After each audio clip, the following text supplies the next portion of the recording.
Olá, pessoal. Bom dia, boa tarde, boa noite.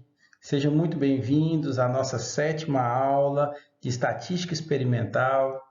O assunto da aula de hoje será a análise de variância de experimentos fatoriais de forma prática. Essa aula será dividida em duas partes. Nessa primeira parte, nós iremos ver a situação de quando não há a presença da interação. Calma que daqui a pouquinho eu vou falar o que é essa interação, ok? E na segunda parte da aula, nós vamos ver quando há a presença da interação. Então, bora lá para a nossa aula para a gente ver como é que funciona? Pessoal, os exemplos discutidos até agora sempre trataram, né, de estudos de apenas um fator, né? E são conhecidos, né, como ensaios simples. Suponha agora um caso em que o pesquisador estivesse interessado em estudar dois fatores ao mesmo tempo. Por exemplo, aí vamos imaginar, né? Ele quer comparar 4 cultivares de feijão, né? Em 3 espaçamentos possíveis, né? Então, vamos imaginar que ele tenha lá, sei lá, 4 variedades A, B, C, D, 3 espaçamentos, 0,50, 0,75 e 1 metro entre plantas, tá certo? E aí quer saber, né, como funciona essas 4 cultivares nesses 3 espaçamentos. Então, uma possibilidade seria, primeiro, escolher um espaçamento, né, um espaçamento qualquer, por exemplo, 0,50 ou 0,75, ou o próprio metro, né? E então plantar as 4 cultivares, né? E aí escolher qual é a melhor cultivar ou a cultivar mais produtivo. Aí em seguida ele faria outro experimento, né? Onde seria plantada essa cultivar que foi a melhor dentre os 3 espaçamentos que ele quer avaliar, certo? E aí ele ia identificar qual era o melhor espaçamento. Bom, essa não é boa, assim, se a gente for pensar, não é uma alternativa muito boa, porque além de ser menos eficaz, né, a combinação ótima de cultivar e espaçamento só seria encontrada em uma situação muito especial. Os fatores em estudo podem se autorrelacionar, e o melhor nível de um fator poderia depender do nível de outro fator. Então, a alternativa correta é estudar os dois fatores ao mesmo tempo, simultaneamente, através dos experimentos denominados experimentos fatoriais. O que seria essa ideia, então? É aplicar tanto espaçamento quanto cultivar ao mesmo tempo. O que acontece? Pode ser que quando você aplique, né, determinado espaçamento nessas 4 cultivares, pode existir uma combinação ótima entre um espaçamento e um cultivar. Esse tipo de combinação a gente chama de interação, certo? Então a interação nada mais é que quando dois fatores se unem e se potencializam por causa, né, da ação deles em conjunto, certinho? Bom, então se a gente pensar assim, os experimentos fatoriais eles sempre vão estudar simultaneamente dois ou mais fatores e cada um deles com dois ou mais níveis. E é um tipo de esquema, ou seja, é uma forma de organizar, né, os tratamentos. Não é, então, um delineamento. Aí eu posso, por exemplo, aplicar tanto um DIC ou um DBC no experimento fatorial, tá certo? Porque, afinal de contas, o experimento fatorial não é um delineamento, tá? E aí, cada nível, né, de fatores, ou seja, cada nível de tratamento, de grupos de tratamentos, vão combinar com todos os outros níveis, né, do outro fator. E essas combinações, o fruto dessas combinações é que darão origem aos tratamentos. Então, por exemplo, eu posso ter dois fatores de um lado, dois níveis de fator de um lado, 3 níveis de fator do outro. Nesse caso, nós teríamos 6 tratamentos. Por quê? Eu vou aplicar os dois níveis do fator A nos 3 níveis do fator B. Então, 2 vezes 3 vai dar 6. Eu vou ter 6 tratamentos, ok? Então, pessoal, nesse sentido, nós teremos dois tipos de efeitos muito importantes. O primeiro efeito a gente chama de efeito principal. Então, o que seria esse efeito principal? É o efeito de cada fator, independente do efeito dos outros fatores, ok? Ou seja, ele depende, né? Quando eu estou analisando cada fator separadamente. E existe um segundo efeito que chama efeito da interação. Esse efeito de interação é o efeito simultâneo, que ocorre ao mesmo tempo dos fatores sobre a variável em estudo. E eu vou dizer que há a presença da interação quando esses dois fatores em conjunto dão uma resposta diferente se eles fossem analisados separadamente. Tá bom? Então, pessoal, um exemplo aqui retirado lá da apostila de Estatística Experimental da UFV, que por sinal é uma excelente apostila, recomendo a todos, tá, pessoal? E nele fala o seguinte, olha, é um experimento, né, onde eles querem avaliar a altura de plantas, ok? E aí ele tem três variedades, variedade 1, variedade 2 e variedade 3, aplicadas a dois espaçamentos, certo? Eu quero que vocês notem aqui, principalmente no gráfico, que é o seguinte, a variedade 3, né, ela foi alta tanto no espaçamento 1, foi a mais alta inclusive, né, tanto no espaçamento 1 quanto no espaçamento 2. A variedade 2, ela também foi na intermediária, tanto no espaçamento 1 quanto no espaçamento 2. E a variedade 1 foi a planta mais baixa, tanto no espaçamento 1 quanto no espaçamento 2. Nesse sentido, a gente diz que não há presença da interação, porque não houve potencialização de nenhum desses variedades, né, de acordo com os espaçamentos. Não houve, inclusive, troca aqui de lugares em termos de produtividade ou, no caso, na situação de altura de planta. Mas no próximo exemplo que a gente vai ver, a gente vai ver que há essa alteração. Então, nesse segundo exemplo, né, há alteração da ordem, porque há a presença da interação, tá certo? Então, se a gente observar bem no gráfico aqui, olha só, a variedade 3, ela foi mais alta, vamos dizer assim, né, quando ela estava na presença do espaçamento 1, né? Mas na presença do espaçamento 2, tanto a variedade 2, né, ela foi mais potencializada, quanto a variedade 1 praticamente foi muito maior, né, em relação a cultivar 3 aqui, né, a variedade 3, tá certo? Então, quando há essa alteração na posição, é que a gente chama de interação. Significa que a variedade 2, quando plantada nesse espaçamento aqui, que é o espaçamento 2, né, ela altera a sua produtividade, ela aumenta a sua, no caso aí, sua altura de planta. Tá? Isso é fruto da ação conjunta, da ação simultânea entre esses dois fatores, certo? Então, pessoal, nós podemos dizer que os ensaios fatoriais, eles permitem uma economia de tempo e recurso. Isso é muito importante, né? Principalmente que eu possa analisar esses fatores em conjunto e perceber se há ou não essa presença da interação entre eles. Além disso, né, ele possibilita também conclusões mais amplas sobre os fatores, incluindo, por exemplo, o estudo da interação entre eles e a maior precisão para a estimativa dos efeitos desses principais fatores. Tá? Então, é muito importante também. Além disso, a gente sempre vai estar trabalhando com o número de grau de liberdade associado ao resíduo alto. Isso, quando comparado a experimentos simples, por exemplo, né, contribui para diminuir a variância residual e aumenta ainda mais a precisão do meu experimento. Então, ele acaba sendo um pouco mais preciso por causa do número do grau de liberdade do resíduo muito alto.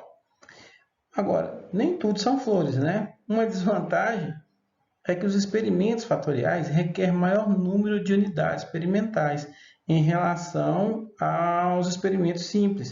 Então, nesse caso, eu tenho sempre que trabalhar com mais unidades experimentais. Tem que estar sempre atento ao número do grau de liberdade do resíduo. Quando a gente estiver falando um pouco mais sobre a análise de variância, a gente vai falar mais sobre isso, ok? Bom, então um exemplo que a gente vai ver aqui, né?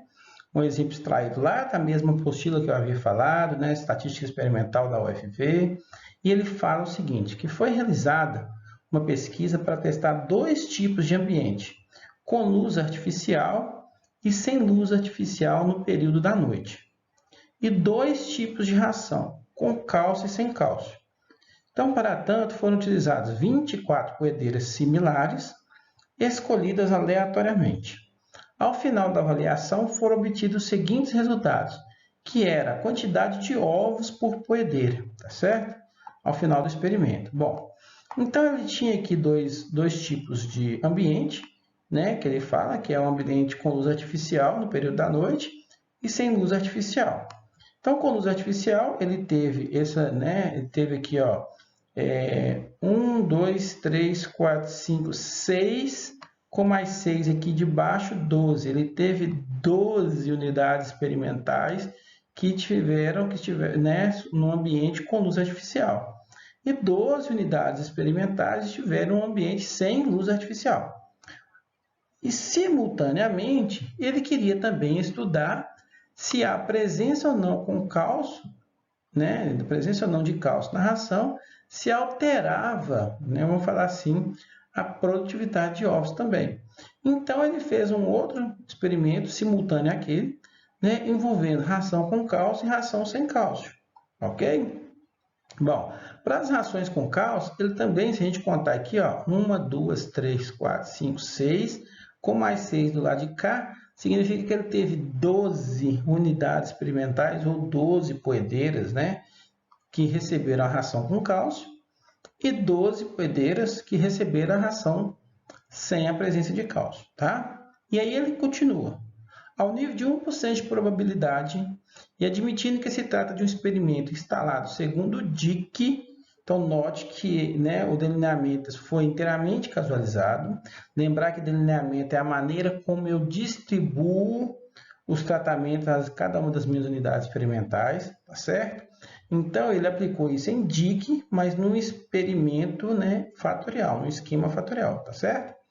Aí ele pede, pode-se afirmar que o tipo de ração e o tipo de ambiente atuam independentemente na produção de ovos? Ele quer saber se atua ou não, né, independentemente. Na verdade, em suma, ele quer saber a interação entre tipo de ração e tipo de ambiente, presença ou não de luz noturna, né, à noite, aliás.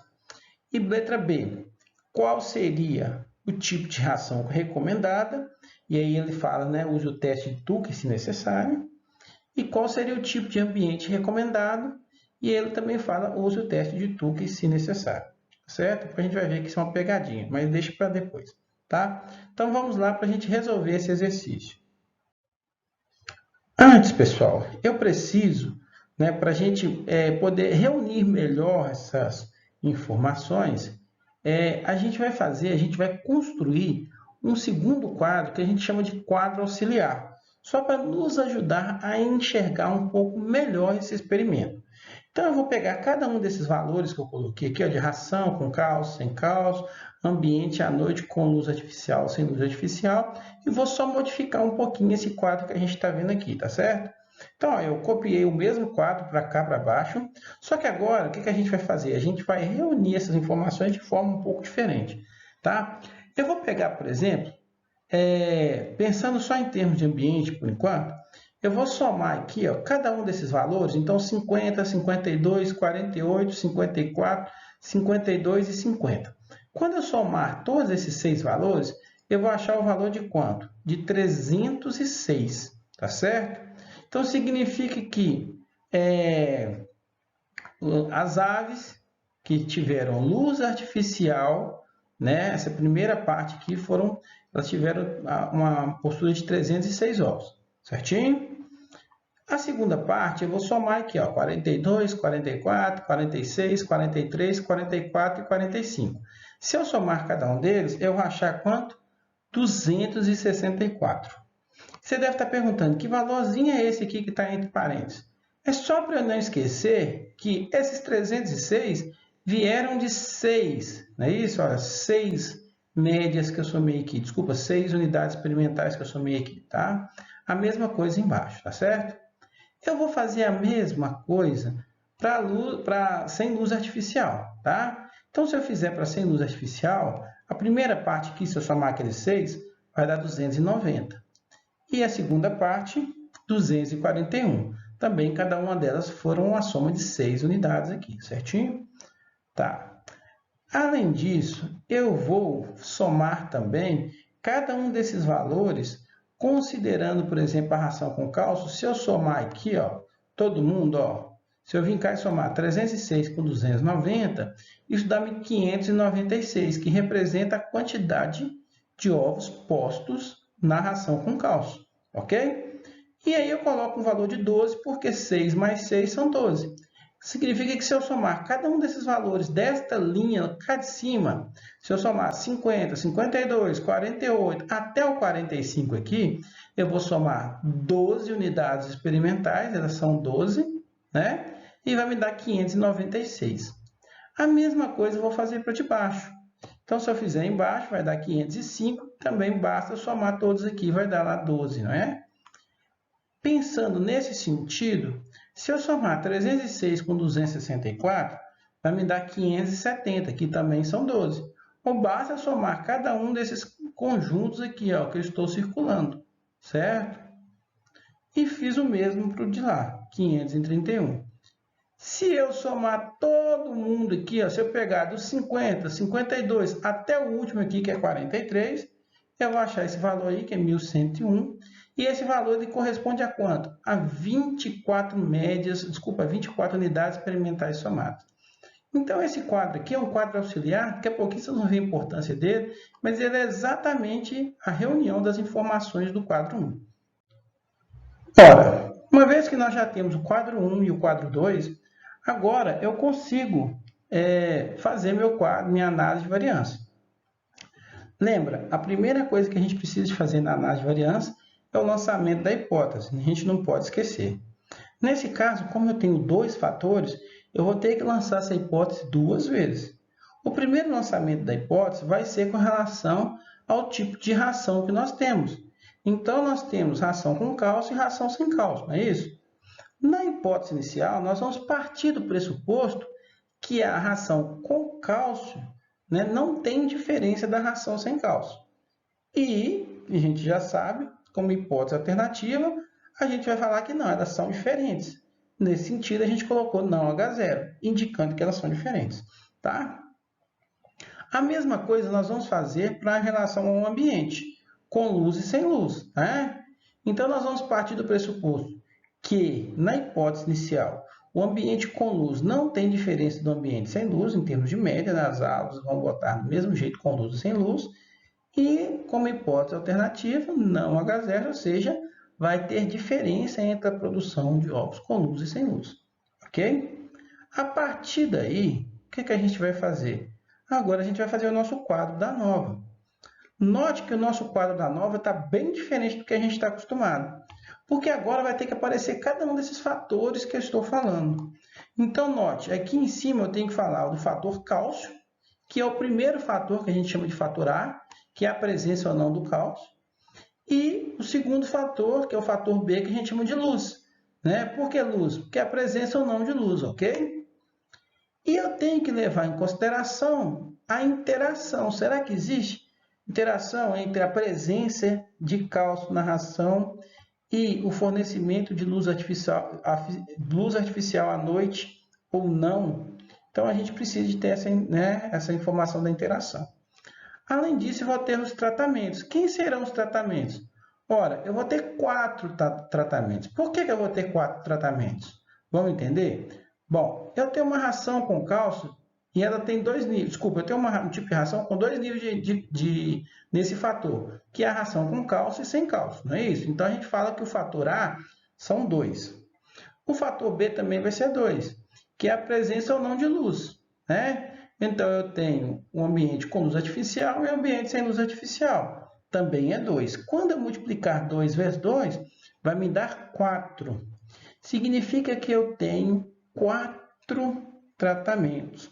Eu posso dizer também que esse é um tipo de fatorial 2 por 2, porque eu tenho dois níveis de um fator, no caso cálcio ou não, e dois níveis do outro fator, que no caso é a presença de luz ou não. Então, 2 vezes 2 dá 4. Se a gente observar bem, nós vamos ter 4 tratamentos, onde eu estou mostrando aqui. Ó. O primeiro tratamento vai ser presença de cálcio com presença de luz. O segundo tratamento vai ser presença de cálcio com ausência de luz. O terceiro tratamento será ausência de cálcio na presença de luz. E o quarto e último tratamento vai ser ausência de cálcio na ausência de luz artificial. Então, por isso, nós temos 4 tratamentos, ok? Então, nós vamos ter tratamento e resíduo. Note que tratamento, resíduo e total, essa parte de baixo aqui, ó, da minha nova, é o quê? É o TIC, não é isso? Nós estamos acostumados. Se tivesse bloco, aí é que ia aparecer tratamento, bloco e resíduo. Então, essa partezinha aqui embaixo a gente já conhece. É o nosso DIC, né? Puro e simples DIC, o mais simples dos delineamentos. O que veio diferente foi essa parte de cima aqui, né? Que são os efeitos do fator A, fator B, e que são os efeitos principais, e o efeito da interação. Tá bom? Então, vamos ver como é que a gente resolve isso aí. Bom, para a gente fazer o grau de liberdade, muita coisa aqui não vai mudar do que a gente está acostumado. O grau de liberdade, a gente vai olhar aqui, por exemplo, ó, total, basta eu contar quantas aves eu tinha no meu experimento total. Então, se eu contar aqui, ó, eu vou ter 24 aves, não é isso? Eu tenho 6 aqui no tratamento A, 6 no tratamento B, 6 no tratamento C, 6 no tratamento D, por exemplo, né? Então, a gente vai ter 24. Só que o grau de liberdade leva 1, né? Então, a gente vai ficar com 23. A mesma coisa vai acontecer com a presença ou não de cálcio. Ora, eu tenho dois tipos de ração, com cálcio e sem cálcio, não é isso? Só que o grau de liberdade leva 1. Então, 2 menos 1 vai dar 1. Luz vai funcionar da mesma forma. Eu tenho dois tipos de ambiente, com luz artificial e sem luz artificial. Ora, 2 menos 1, então, vai dar 1 do grau de liberdade. E a interação sempre vai ser a multiplicação do fator A vezes o fator B. Se eu multiplicar 1 vezes 1 aqui, vai dar o próprio 1, não é isso? Pronto, então está aqui. Se aqui fosse, por exemplo, se eu tivesse 3 tipos de rações, com 2 tipos de luz, né? Com e sem luz, por exemplo, aqui no meu grau de liberdade, aqui ia aparecer 3 menos 1, 2.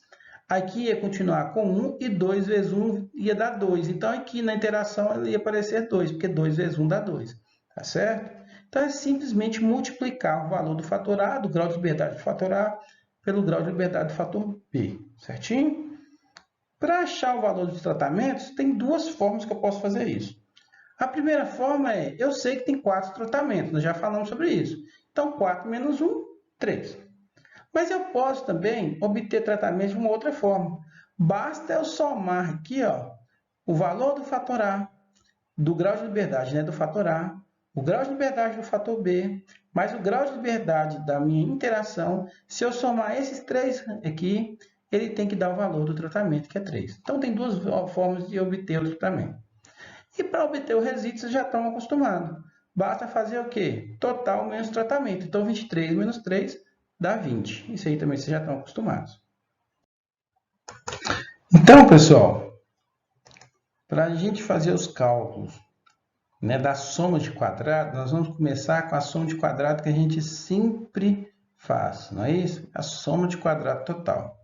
A soma de quadrado total, desde o primeiro dia que a gente começou, ela não altera, né?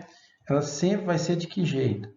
Vai ser essa fórmula grande, que às vezes vocês têm medo, mas que a gente pode aplicar ela de forma mais prática, que é pegar cada um daqueles valores que a gente tem aqui, né, os valores, todos eles, tá? Esquece agora que tem luz artificial ou sem luz, esquece que está com cálcio ou sem cálcio. Eu quero os 24 valores. Eu vou pegar cada um deles, elevar ao quadrado, cada um deles primeiro. Então, eu vou levar 50 ao quadrado, mais 52 ao quadrado, mais 48 ao quadrado. Eu vou pegar cada um desses valores, vou somar eles. E depois que eu fizer isso, o que eu vou fazer? Eu vou diminuir da soma simples desses valores. Então, eu somo todos esses valores primeiro, elevo eles ao quadrado e divido pelo número de valores que eu tenho, que no caso é 24. Então, eu vou pegar lá cada um desses valores, se eu somar 50, 52, 48, 54 até o 43, depois eu vou elevar ao quadrado e dividir por 24. Se eu fizer isso, né, a primeira parte aqui vai dar 50.999. A segunda parte é esse valor que a gente tem aqui, ó, ele representa o somatório de cada um daqueles valores lá de cima, né? 1.101. Então, se eu levar 1.101 ao quadrado e dividir por 24, eu vou achar esse valor aqui. E aí, a partir daí, eu posso obter o meu som de quadrado total. Então, o som de quadrado total não mudou. Está na forma que a gente sempre achou. Tá certo? Nesse caso aqui, 490,62. Que é o valor que a gente vai colocar lá no soma de quadrado total. Bom, para achar o soma de quadrado de tratamento, né, também não alterou. É o que a gente está acostumado. Lembra que os tratamentos são esses valores que nós temos aqui dentro desse quadro aqui. Então, eu vou pegar cada um daqueles valores, nesse caso 306, 290, 264 e 241, vou pegar cada um deles e levar ao quadrado, tá certo? E agora vocês vão entender por que eu coloco aqueles valores lá entre parênteses. Ora, cada um desses valores que eu peguei aqui, entre parênteses, não estava 6 aqui? Então, 306 eu não tive que somar 6 produções de galinhas. 264 também não tive que somar 6 produções de ovos de galinhas.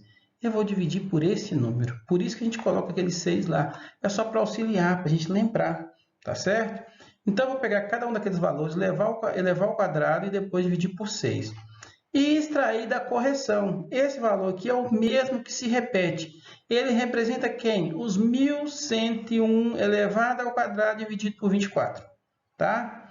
Então, a partir daí, se a gente fazer isso tudo direitinho, não mudou, o tratamento também é a mesma coisa que a gente está acostumado a fazer, né? Nós vamos achar o valor de 410,45, que é o valor que nós vamos colocar aqui no lugar de tratamento, 410,45, ok?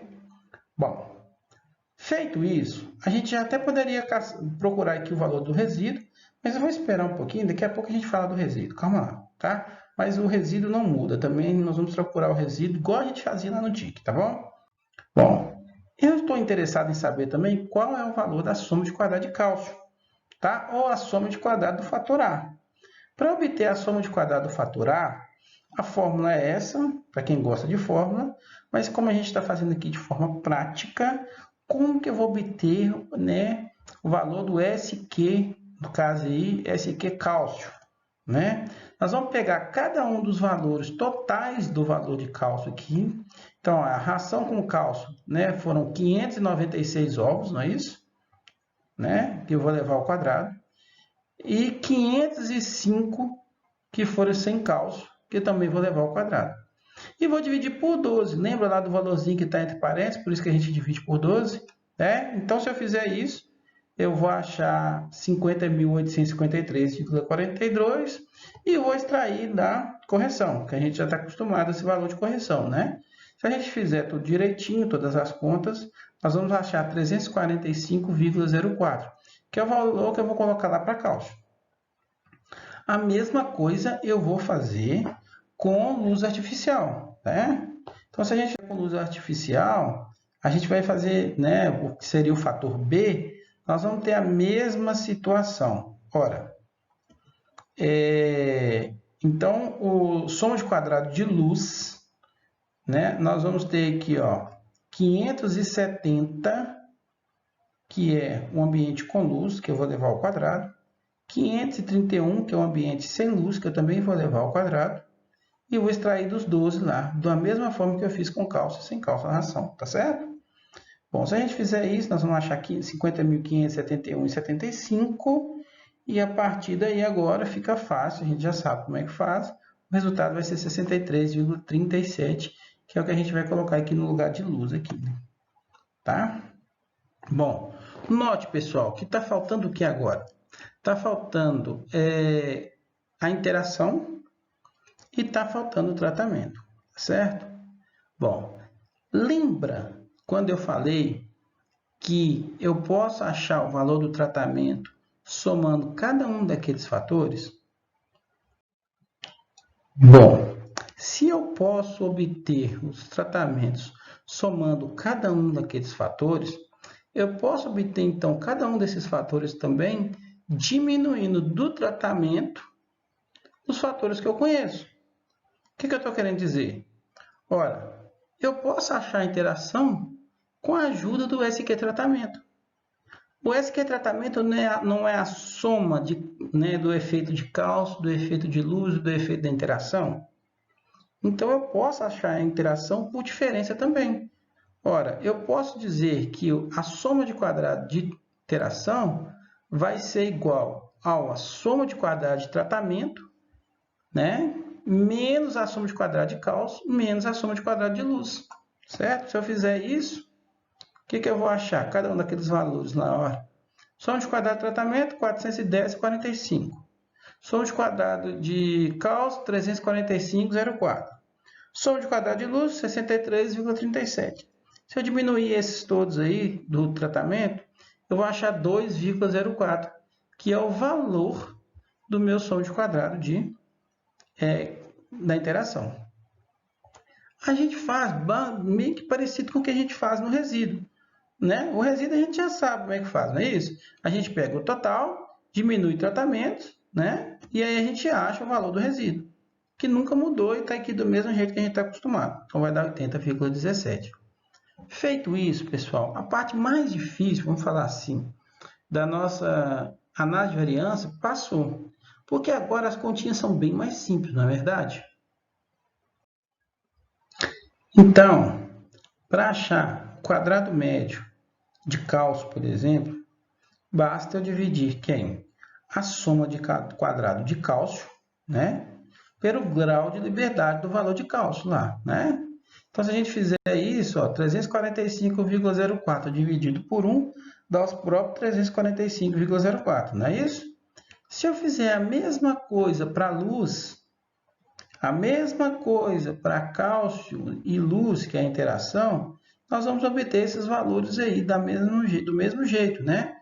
Ficou até mais fácil a continha, porque o grau de liberdade aqui era 1. Se fosse 2, logicamente, eu ia dividir por 2 algum deles aqui, né? Para o tratamento, vai funcionar igual a gente costumou também. Eu vou pegar lá o quadrado médio de tratamento, dividir pelo grau de liberdade de tratamento. Então, vai ser 410,45 dividido por 3, vai dar 136,82. Né? Resíduo, da mesma forma. Vou pegar lá o quadrado médio de resíduo vai ser igual à soma de quadrado de resíduo dividido pelo grau de liberdade de resíduo. Então, vai ser 80,17 dividido por 20. O valor também vai dar 4,01 ali, ok? Feito isso, a gente agora passa para calcular os valores dos Fs, não é isso? Das estatísticas Fs aqui, né? Agora, pessoal, basta a gente fazer o quê? Calcular, então, o valor de cada um daqueles F calculados ali, né? Para a gente fazer o F calculado de tratamento, que é o mais importante dele, a gente sempre começa por ele, né? O que a gente vai fazer? Basta pegar o quadrado médio de tratamento, dividir pelo quadrado médio do resíduo. Lembrando que o quadrado médio do resíduo sempre vai estar no denominador. Para qualquer análise de variância que a gente for fazer, ele sempre vai estar aqui no denominador, ok? Então, eu vou dividir 136,82 por 4,01. E o que eu vou achar? 34,12, né? Então, nós vamos colocar lá no valor de F lá, ok? E aí, a gente vai fazer o quê? Nós vamos pegar o grau de liberdade, para achar o F tabelado, nós vamos pegar lá o grau de liberdade de tratamento. Ora, o grau de liberdade de tratamento vale 3. Grau de liberdade do resíduo, o grau de liberdade do resíduo vale 20. A 1%, que foi o que o exercício pediu, lembra? 1%. Então, nós vamos ter que ir lá na tabela do valor do F, olhar 3 e 20, a 1%. Bom, se a gente fizer isso, né, isso aqui é os limites unilaterais de F ao nível de 1%. Se eu pegar aqui, 3,20, se eu vir aqui, a gente vai ver que o valor é 4,94, não é mesmo? Então, é esse valor aqui que nós vamos usar lá como F tabelado. Bom, de posse agora do valor de F tabelado, que é de 4,94, basta a gente fazer nossa comparação, não é mesmo? Então, agora eu vou comparar aqui, meu F calculado, que vale 34,12, meu F tabelado, que vale 4,94. Note que meu F calculado é maior do que meu F tabelado. Nesse sentido, então, a gente rejeita a hipótese a 1% de probabilidade, né? Isso significa dizer que entre esses tratamentos existem pelo menos um que difere dos demais, tá? Nós não lançamos a hipótese de tratamento, até poderíamos lançar, mas a importância de fazer, né, essa F calculado, a comparação do F calculado e do F tabelado de tratamento, vai me dizer se há significância ou não em relação aos tratamentos, tá certo? É o primeiro passo para poder depois fazer os estudos dos efeitos, cada um do fator A e do fator B. O segundo passo que eu preciso fazer é o estudo em relação à interação, para saber se eu posso analisar esses efeitos separadamente ou se eles têm que ser analisados em conjunto simultaneamente, ok? Bom, o próximo então que a gente vai fazer é analisar a interação. Então vou fazer, né, o F calculado da interação, tá? Então vai ser o quadrado médio da interação, naquele caso ali vale 2,04, em relação ao resíduo, que vale 4,01. Se a gente fizer isso, a gente vai achar um valor bem baixinho, 0,13, tá certo? Para o F tabelado, nós vamos pegar grau de liberdade da interação, grau de liberdade do resíduo. Só para a gente lembrar aqui, grau de liberdade da interação vale 1, o resíduo vale 20. Vou lá na tabela, olhar quanto que vale isso, 1,20. Está aqui o valor de 8,10, né? Esse valor aqui circulado. E aí, a partir de agora, eu posso fazer minha comparação. Bom, ao comparar o F calculado e o F tabelado, note que o meu F calculado é menor que o F tabelado. Quando isso acontece, eu digo que a interação não foi significativa, né? Principalmente ao nível de 1% de probabilidade, tá certo? Então, não existe interação entre o fator tipo de ração e o fator, né, de ambiente à noite. Se não há interação, significa que eu posso analisar esses fatores separadamente. Se houvesse a interação, aí a gente teria que fazer de novo algumas outras análises, que a gente vai ver na próxima aula, que é o seguinte, é a gente fazer o desdobramento da interação. Aí eu vou ter que analisar aqueles fatores simultaneamente, tá certo? Mas é assunto da próxima aula. Vamos ficar só nessa situação aqui em que não há interação. Não havendo interação, eu posso estudar os fatores separadamente.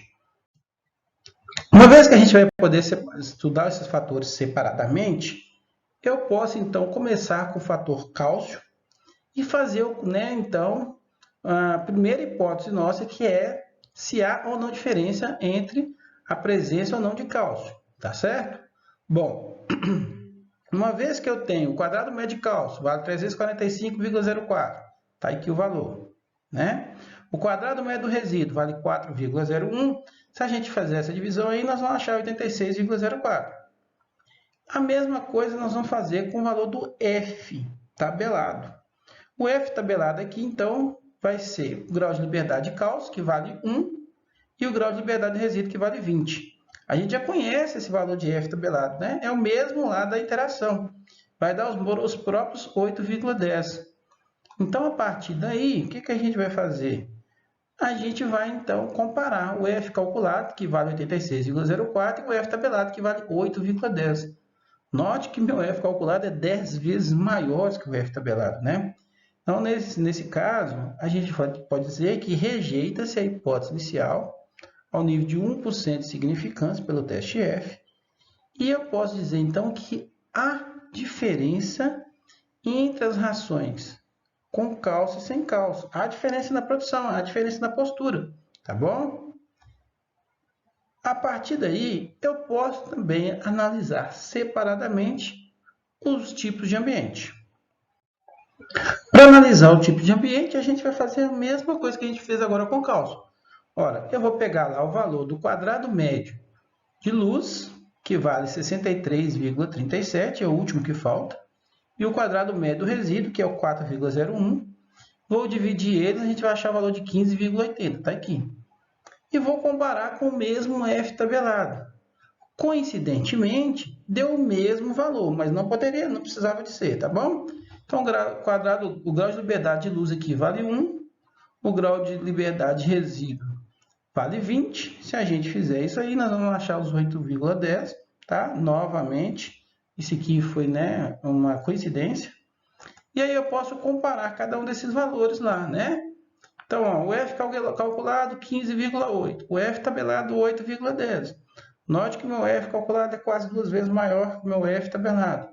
Então, eu rejeito a hipótese inicial também ao nível de 1% de significância pelo teste F e eu concluo que há diferença entre os dois ambientes à noite, com luz e sem luz, certinho? Bom, feito isso, pessoal, quais são as conclusões que a gente pode tirar? Então, pessoal, quais são as conclusões que a gente pode tirar, né? Vamos primeiro voltar lá no início das perguntas que foram feitas, tá? A primeira pergunta foi essa assim, ó. Pode-se afirmar que o tipo de ração e o tipo de ambiente atuam independentemente da produção de ovos? Ora, o que a gente viu? Que não há interação, não é isso? Então, se não há interação, o fator cálcio, né, a presença ou não dele, e o fator luz, a presença ou não dela à noite, podem, né, ser analisados separadamente, porque eles não atuam simultaneamente, não existe interação entre eles, tá? Segunda coisa que a gente vai ver é em relação ao fator cálcio. Então vamos lembrar a segunda perguntinha? A segunda perguntinha era: qual seria o tipo de ração recomendada? Use o teste de Tucker se necessário. Bom, qual a ração que nós vamos recomendar? Claro, a ração com cálcio, não é isso? Nós vimos que a ração com cálcio ela teve maior produtividade, maior produção de ovos em relação à ração sem cálcio, né? Como a gente pode observar aqui, se a gente for lá no nosso quadrinho, nós vamos ver aqui, ó, 596 ovos com cálcio, 505 ovos sem cálcio. Então, quase 91, né? Aliás, quase 90, né? Ovos a mais. E essa história aí de use o teste de Tucker se necessário? Isso é uma pegadinha, né, pessoal? Por quê?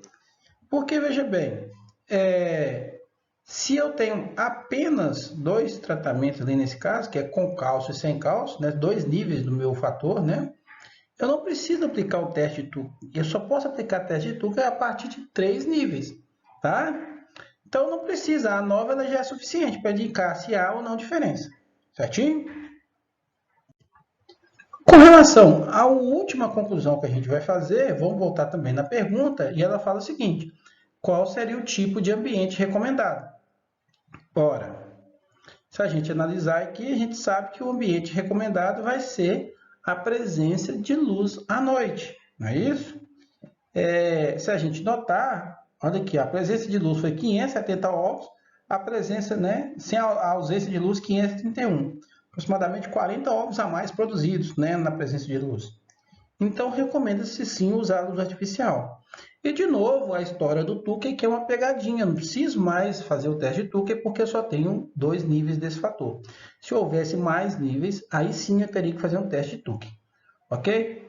Pessoal, então a gente fica por aqui. Espero que vocês entendam, né, que a importância dos experimentos fatoriais.